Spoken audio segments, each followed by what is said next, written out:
بسم الله الرحمن الرحيم. الحمد لله والصلاة والسلام على سيدنا محمد وعلى آله وأصحابه أجمعين. أما بعد فأعوذ بالله من الشيطان الرجيم. بسم الله الرحمن الرحيم.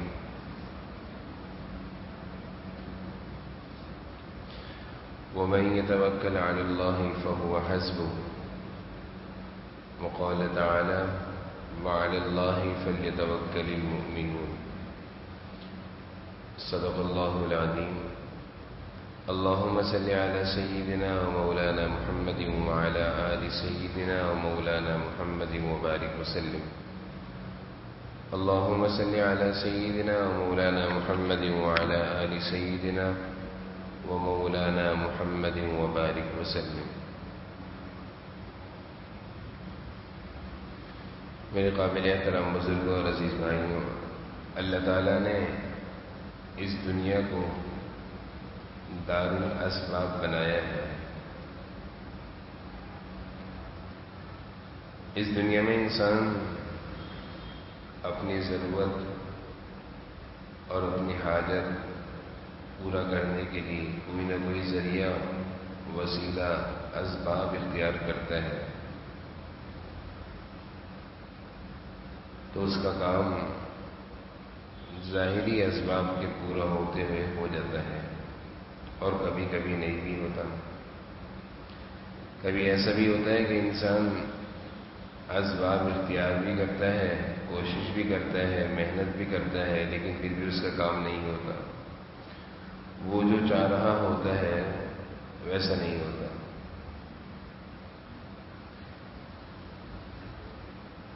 اللہ تعالیٰ نے دنیا کو دار الاسباب بنا کر ہمیں یہ حکم دیا ہے کہ اپنے طور پر اپنی استطاعت سے جو اسباب اور وسائل، ذرائع اختیار کر سکتے ہو کر لو، جتنی محنت اور کوشش کر سکتے ہو کر لو. اس کے بعد جو نتیجہ آئے، اس کے بعد جو نتیجہ سامنے آئے، اللہ پر بھروسہ کرو. اسباب اختیار کرنے کے بعد انسان یہ سوچے کہ اب تو ہو کر رہے گا، یہ توکل کے خلاف ہے. اسباب، محنت اور کوشش کرنے کے بعد انسان یہ سوچے کہ اب تو ہو کر رہے گا، یہ توکل کے خلاف ہے. اور بالکل ہی اسباب اختیار نہ کرنا، محنت اور کوشش کو چھوڑ دینا، بیمار ہے دوائی نہ لینا، بھوکا ہے کھانا نہیں کھانا، بے روزگار ہے روزی کی تلاش کی محنت اور کوشش نہ کرنا، یہ کہنا کہ اللہ پر بھروسہ کیا ہے، تو یہ توکل کے خلاف ہے. توکل قرآن کریم میں جو اللہ تعالیٰ نے ایمان والوں کی خوبی بیان کی ہے، تو توکل اس چیز کا نام ہے کہ اپنے طور پر اسباب، ذرائع، وسائل، کوشش، محنت کرنا اور پھر اللہ پر بھروسہ کرنا. پھر جو ہو جائے اس پر راضی رہنا. اگر کام ہو گیا اللہ پر راضی ہے، نہیں ہوا تب بھی اللہ پر راضی ہے. اس موقع پر بہت سارے لوگ ناسمجھی اور دین سے دوری کی وجہ سے توکل کا مفہوم غلط سمجھ بیٹھتے ہیں، اور وہ یہ سمجھتے ہیں کہ توکل اس چیز کا نام ہے کہ کھانا پینا چھوڑ دو اللہ خود کھلائیں گے، محنت کرنا چھوڑ دو اللہ خود روزی پہنچائیں گے، بیمار ہو جائے تو علاج چھوڑ دو اللہ خود شفا دیں گے، تعلیم، محنت چھوڑ دو اللہ تعالیٰ خود کامیاب کر دیں گے، روزی کی تلاش میں نہ نکلو اللہ تعالیٰ خود روزی پہنچائیں گے. یہ ناسمجھی کی بات ہے، دین سے دوری کی بات ہے. توکل اس چیز کا نام نہیں ہے، یہ غلط سمجھ لیا ہے توکل کی مفہوم کو. توکل کا مفہوم تو یہی ہے، اور توکل تو اسی کو کہتے ہیں کہ اپنے حصے کا کام کرو پھر اللہ پر بھروسہ کرو. جناب نبی کریم صلی اللہ علیہ وسلم کی خدمت میں ایک صحابی آئے اور انہوں نے آپ صلی اللہ علیہ وسلم سے پوچھا کہ میں اپنی سواری کو باندھ کر اللہ پر توکل کروں یا کھلا چھوڑ کر اللہ پر توکل کروں؟ اپنی سواری کو باندھ کر اللہ پر بھروسہ کروں، توکل کروں، یا رسی کھول دوں، جہاں جائے اللہ حفاظت کریں گے؟ جناب نبی کریم صلی اللہ علیہ وسلم نے جملہ ارشاد فرمایا، عقل ساقہ وتوکل، عقل ساقہ وتوکل، او کما قال علیہ السلام۔ آپ نے فرمایا کہ پہلے اونٹ کی پنڈلی کو، اس کے پاؤں کو رسی سے باندھ دو، پھر اللہ پر بھروسہ کرو۔ پہلے اونٹ کو رسی سے باندھ دو، سواری کو رسی سے باندھ دو، پھر اللہ پر بھروسہ کرو۔ قسمت میں ہوگی تو سواری کہیں نہیں جائے گی، اور قسمت میں جانا ہوگا تو کوئی روک نہیں سکتا، لیکن اپنے حصے کا کام بتایا کہ تمہارے حصے کا کام کیا ہے۔ کھلا چھوڑ دینا، اللہ پر بھروسہ کرنا کہ کہیں نہیں جائے گی، تو یہ نادانی ہے، یہ ناسمجھی ہے۔ بہت سارے ہمارے نوجوان ساتھی ایک آدھ جگہ محنت کرتے ہیں روزی کی تلاش میں، نہیں لگی روزی، نوکری نہیں لگی، چھوڑ دیا، مایوس ہو کر بیٹھ گئے کہ اللہ کو منظور ہوگا تو خود ہی نوکری لگ جائے گی، اللہ کو کھلانا ہوگا تو خود کھلا دیں گے۔ یہ غلط ہے۔ روزی کی تلاش میں مسلسل نکلنا، چاہے سالوں گزر جائیں ناکامی دیکھتے دیکھتے، حکم یہ ہے کہ تم اپنے حصے کا کام کرو۔ انسان اپنے حصے کا کام کرے، پھر روزی اللہ خود ہی پہنچائیں گے۔ ہم اللہ سے یہ کہہ سکیں گے، اللہ میں تو روزانہ نکلتا ہوں۔ کاروبار چلے نہ چلے، دکان کا تالا کھول کر شٹر اٹھانا، سامان بکے نہ بکے ٹھیلے پر سامان رکھ کر نکلنا، دوائی سے بیماری ٹھیک ہو نہ ہو دوا لینا، ہر دفعہ دوا لینا، یہ توکل ہے۔ یہ کوئی توکل نہیں ہے، یہ کوئی ایمان نہیں ہے کہ ایک آدھ جگہ کوشش کر کے بیٹھ گئے ہاتھ پہ ہاتھ رکھ کر۔ ایک صحابی نے حضور صلی اللہ علیہ وسلم سے حسبنا اللہ ونعم الوکیل کا مطلب یہ سمجھا، حسبنا اللہ ونعم الوکیل، اللہ میرے لیے کافی ہے، وہی میرے کام بنائیں گے، اس کا مفہوم ہے۔ وہ اس کا مطلب یہ سمجھے کہ اب جو میرے نصیب میں وہ ہو جائے گا، اللہ میرے لیے کافی ہے، خود ہی ہو جائے گا۔ تو آپ صلی اللہ علیہ وسلم نے فرمایا، دیکھو اللہ تعالیٰ کم ہمتی کو پسند نہیں کرتے، سمجھداری سے، ہوشیاری سے، محنت سے کام لو۔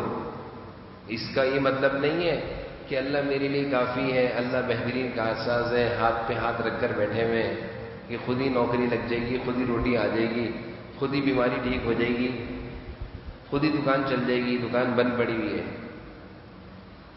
نہیں، اللہ کو ہمت سے کام لینا پسند ہے، ہمت سے کام لو، کوشش کرو، تدبیر اختیار کرو، محنت کرو، اس کے بعد کہو حسبنا اللہ ونعم الوکیل، اس کے بعد کہو حسبنا اللہ ونعم الوکیل۔ تو یہ سمجھنے کی بات ہے، اور اگر یہ بات ہم نے نہ سمجھی تو نقصان اپنا ہو جائے گا، نقصان اپنا ہو جائے گا۔ بہت سارے طالب علم ایک دفعہ امتحان میں فیل ہو جاتے ہیں تو پھر وہ محنت کرنا چھوڑ دیتے ہیں۔ ایک دفعہ اگر امتحان میں فیل ہو جائیں تو کہتے ہیں بس اب میں نے پڑھنا ہی نہیں ہے۔ کیوں نہیں پڑھنا؟ فیل ہونا میرے مقدر میں ہے۔ تو کہتے ہیں فیل ہونا میری تقدیر میں لکھا ہوا ہے، نہیں محنت کروں گا۔ بھائی محنت بھی تو تیری تقدیر میں لکھا جا سکتا ہے۔ محنت کرو، کوشش کرو، جان مارو، پھر اللہ پر بھروسہ کرو کہ میری جو حصے کا کام تھا میں نے کر لیا، اب فیل ہونا پاس ہونا یہ اللہ کی مرضی۔ لیکن محنت چھوڑ کر تو کوئی کبھی کامیاب نہیں ہوتا۔ تو اللہ تعالیٰ نے تو دنیا بنائی محنت کے لیے۔ اللہ تعالیٰ اگر چاہتے تو جب آسمان سے وہ پانی برسا سکتے ہیں، زمین سے درخت بھی اگا دیتے ہیں، آم بھی خود لگ جاتے ہیں، آم ٹوٹ بھی جاتے ہیں، گھر کو بھی پہنچ جاتے ہیں۔ جب اللہ تعالیٰ آسمان سے پانی برسا سکتے ہیں تو زمین پر درخت بھی خود لگا دیتے نا، آم کی گٹلی لگانے کی ضرورت نہیں تھی، گندم کی کاشت کرنے کی ضرورت نہیں تھی، چاول کی کاشت کرنے کی ضرورت نہیں تھی۔ اللہ نے یہ سب کچھ بتایا کہ دیکھو تمہارے حصے کا کام جو ہے وہ کرو، ہم نے پانی برسا دیا، اب تم اپنا کام کرو، اس زمین کو ہموار کرو، اس پہ ہل چلاؤ، بیج لگاؤ، گٹلی لگاؤ، درخت لگاؤ، پانی دو، محنت کرو۔ پانی دیتا رہتا ہے ایک کسان، پورے مہینے زمین کا خیال کرتا ہے، پھر وہ زمین نکلتی ہے، پھر اس میں گندم اگتی ہے، پھر چاول اگتے ہیں، پھر سبزیاں اگتی ہیں، پھر درخت اگتے ہیں، پھر وہ محنت کرتا کرتا کرتا تیار ہو جاتی، پھر وہ کاٹتا ہے، پھر وہ مارکیٹ میں لا کے بیچتا ہے، پھر اس کے پیسے آتے ہیں، پھر ان پیسوں سے دوائی خریدتا ہے، پھر ان پیسوں سے وہ دوائی خریدتے ہیں۔ اللہ تعالیٰ نے جو کائنات کا نظام بنایا ہے وہ نظام بھی ہمیں یہ سمجھا رہا ہے کہ ہاتھ میں ہاتھ رکھ کر بیٹھنے کی ضرورت نہیں ہے۔ آج کل کے نوجوانوں کو سونے کی عادت پڑ گئی ہے، پورا پورا دن سوتے رہیں گے، پوری پوری رات گھومتے رہیں گے، موبائل پہ لگے رہیں گے، اور کرتے کیا ہو، کچھ نوکری نہیں لگتی، سارا دن سوتے رہیں گے تو گھر پہ آ کر کوئی نوکری لگائے گا؟ سمجھ الٹی ہو چکی ہے سو سو کر۔ حضرت مفتی دورور سکروی صاحب دامت برکاتہم نے ایک واقعہ لکھا ہے کہ ایک دکاندار تھا، دکان چلایا کرتا تھا، بڑا اچھا واقعہ ہے، سمجھنے والا واقعہ ہے۔ تو اس نے ایک دفعہ دیکھا، کہیں سے جا رہا تھا کہ ایک اندھا کوا، ایک اندھا کوا اس کے پر کٹے ہوئے ایسے پڑا ہوا ہے، یعنی کہنا چاہیے لاچار بیکار کوا جو اپنی ضرورت پوری نہیں کر سکتا، ایسے پڑا ہوا ہے، اڑ بھی نہیں سکتا کہ کچھ کھا لے جا کر۔ کہتے ہیں یہ دکاندار شخص نے دیکھا کہ تھوڑی دیر میں جنگل میں ایک شاہین آیا، اڑتا ہوا شاہین، اور جنگل سے وہ کوئی شکار مار کے اس کا گوشت لایا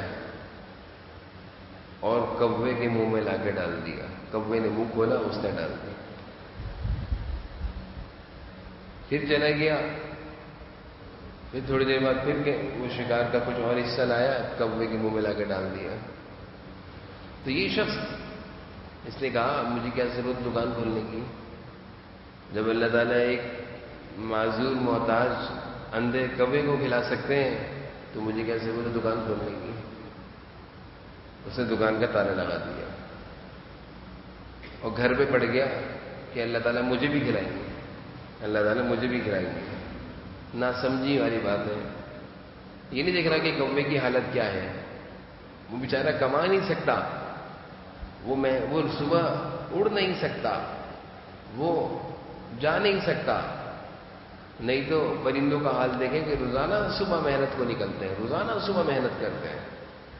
انسان کی تو لگی بندی نوکری ہوتی ہے، جاب ہوتی ہے، پتہ ہے کہ میری نوکری میں جانا ہے، مجھے سیلری مہینے کے آخر میں آ جائے گی۔ پرندوں کو تو پتہ ہی نہیں ہوتا مجھے ملے گا نہیں ملے گا، تو صبح نکلتے ہیں اللہ کے بھروسے پر، اور شام میں جب آتے ہیں تو ان کے پیٹ بھرے ہوئے ہوتے ہیں، نہ ان کی کوئی نوکری ہوتی ہے، نہ ان کی کوئی لگی بندی آمدنی ہوتی ہے، کچھ بھی نہیں ہوتا۔ تو اس شخص نے دکان بند کری، گھر میں بیٹھ گیا، کئی دن دکان نہ کھولی، تو ایک سمجھدار اللہ والے اس کی دکان کے آگے سے گزرتے دیکھا کہ کیا ہو گیا اس کو، دکان نہیں کھولا، بیمار ہے، پریشان ہے، کیا ہو گیا، اس کے گھر گئے، جا کر دروازہ بجایا اور کہا گھر والوں سے کہ بھائی وہ کدھر ہے، کوئی مسئلہ ہے، کوئی غم ہے، کوئی پریشانی ہے، دکان کیوں نہیں کھول رہا؟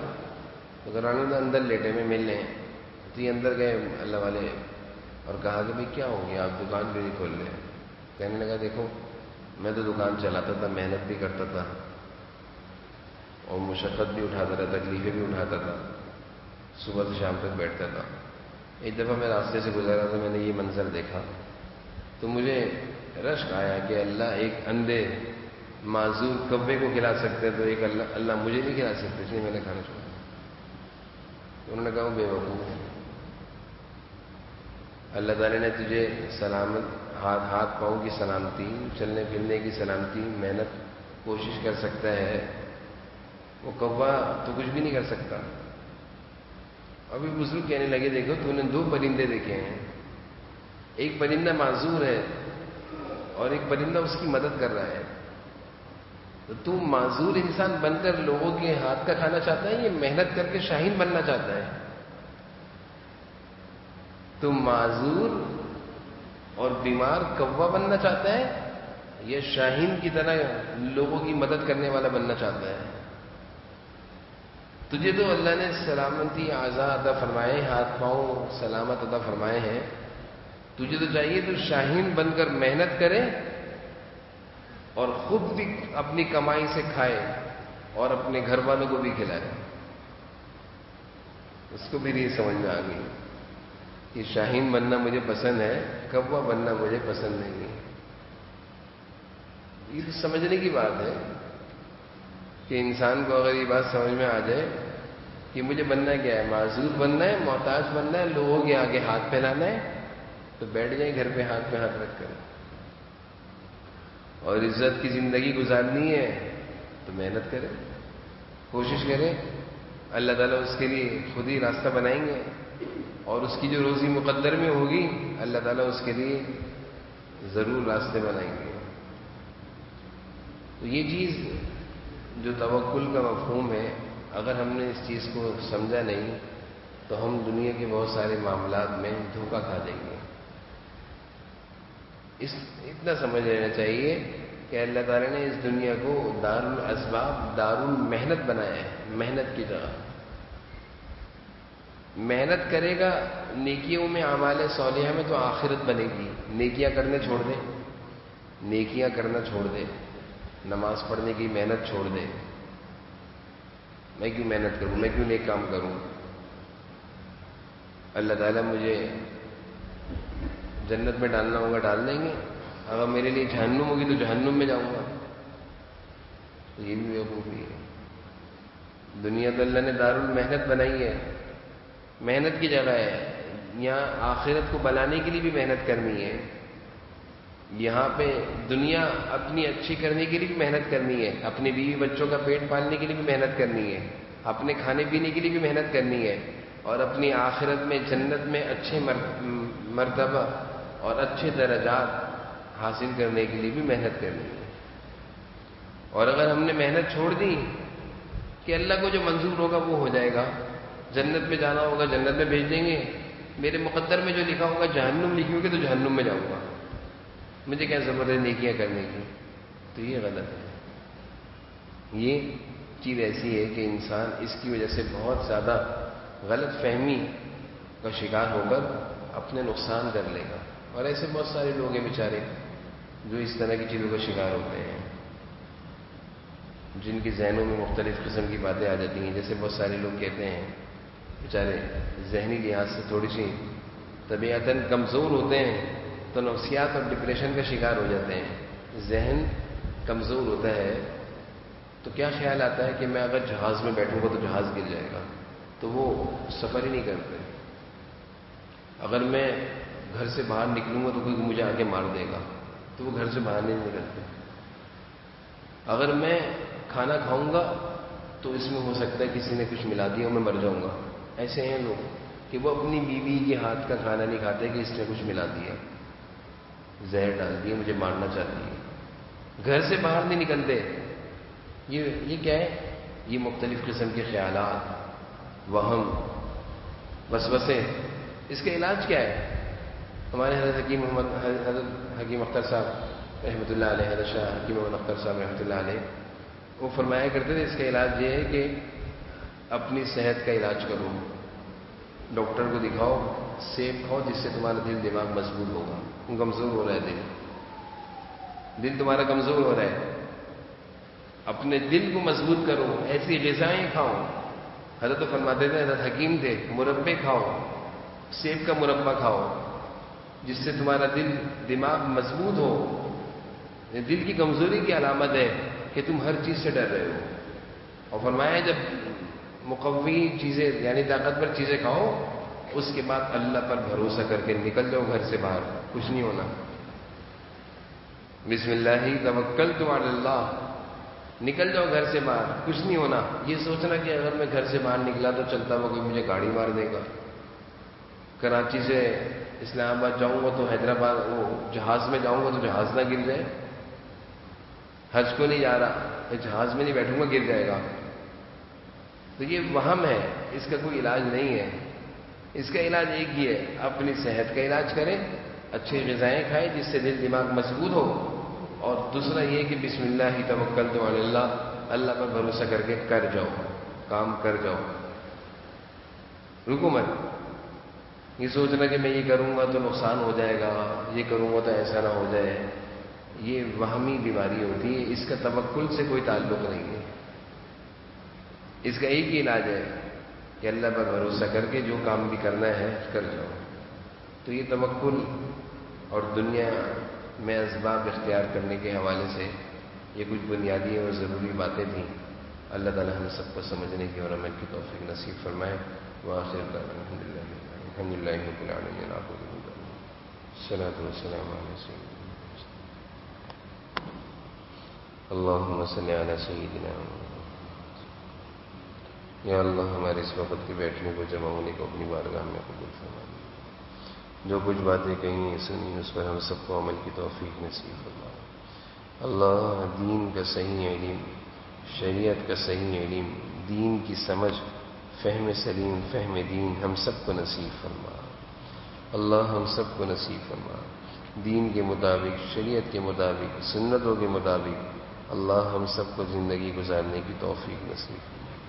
ہم سب کے حال پر رحم فرما، سب کو عافیت نصیب فرما، ہم سب کی بیماریاں پریشانیوں کو دور فرما، عافیتوں اور خیروں کی زندگی نصیب فرما۔ ہر طرح کے اللہ غموں سے، دکھ صدموں سے حفاظت فرما، ہر طرح کی خیر عافیت خوشیاں نصیب فرما۔ جو بیمار ہیں سب کو صحت و عافیت نصیب فرما۔ ہم میں سے جو بیمار ہیں اور ہم میں سے جن کے گھر والے بیمار ہیں، والدین بیمار ہیں، سب کو صحت و عافیت نصیب فرما۔ ہمارے جو احباب، ہمارے جو نمازی، ہمارے جو متعلقین بیمار ہیں اللہ سب کو صحت و عافیت نصیب فرما۔ جو پریشان حال ہیں اللہ سب کی ساری پریشانیوں کو دور فرما، زندگی میں چین و سکون و اطمینان نصیب فرما۔ اے اللہ جو بے روزگار ہیں رزق حلال نصیب فرما، مقروض ہیں قرضوں کی ادائیگی کا انتظام فرما، دنیا آخرت کی ہر خیر ہر بھلائی نصیب فرما، ہر لمحے عافیت کاملہ، صحت کاملہ نصیب فرما۔ ربنا آتنا فی الدنیا حسنۃ وفی الآخرۃ حسنۃ وقنا عذاب النار۔ صلی اللہ تعالی علیہ